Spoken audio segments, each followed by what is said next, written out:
What's the quickest way to pay off your house?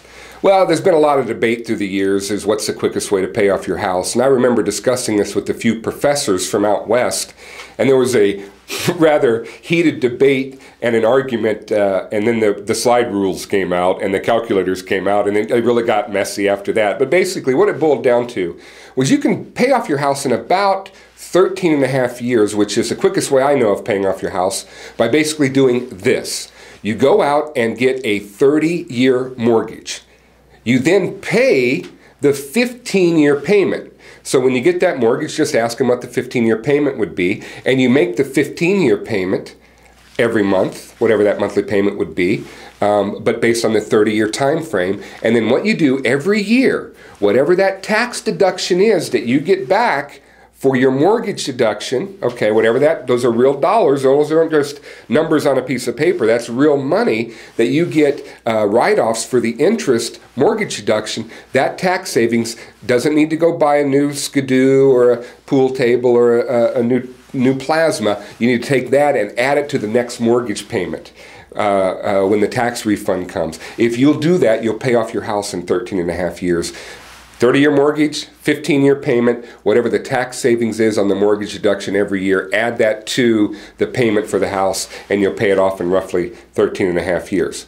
But then there becomes a bigger question, and the bigger question is, should I pay off my house, or is my house paid off if I own the deed, and is my house paid off if I have the ability from a liquid side fund to pen a check? And I submit to you that it is. The question then becomes, should I pay off my house and hold the deed and not earn anything on my equity moving forward and not have any tax deductions moving forward? Or if I might have a tax issue, should I look at things a little differently and say, you know what, if I can write off my mortgage deduction, if I'm paying, for example, 6% and my deduction gets it down to 4.5%, say if you have a deduction, you can write that off your taxes, so the net is really 4.5%, and if I could remove the money and earn something over here that's higher than 4.5%, then I have a win and it's liquid. Now, this sounds crazy and a little bit spooky, and if it's not done properly, it could be detrimental.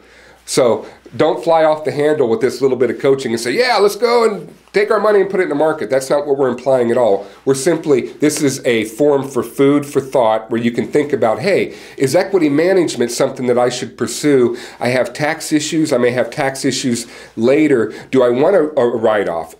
Can I take the money and keep it liquid? I submit to you, whose house gets foreclosed on the first? The guy's house and the gal's house that gets foreclosed on the first is the one with the most equity in it.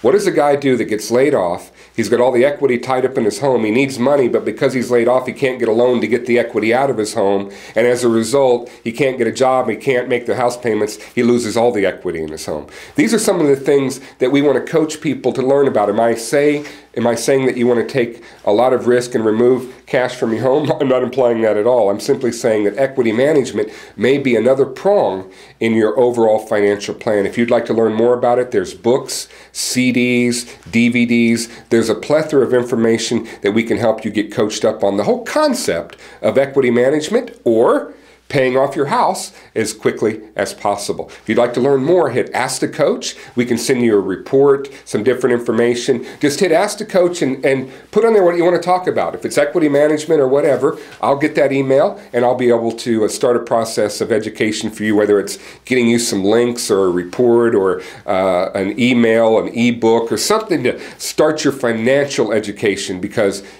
it's important you know what you do before you do it. So we believe that education leads to clarity, clarity leads to confidence. So if you want more coaching, go to the financial, just go ahead and hit Ask the Coach, and that'll take you to an opportunity for you to notify us and let us know you'd like to learn more.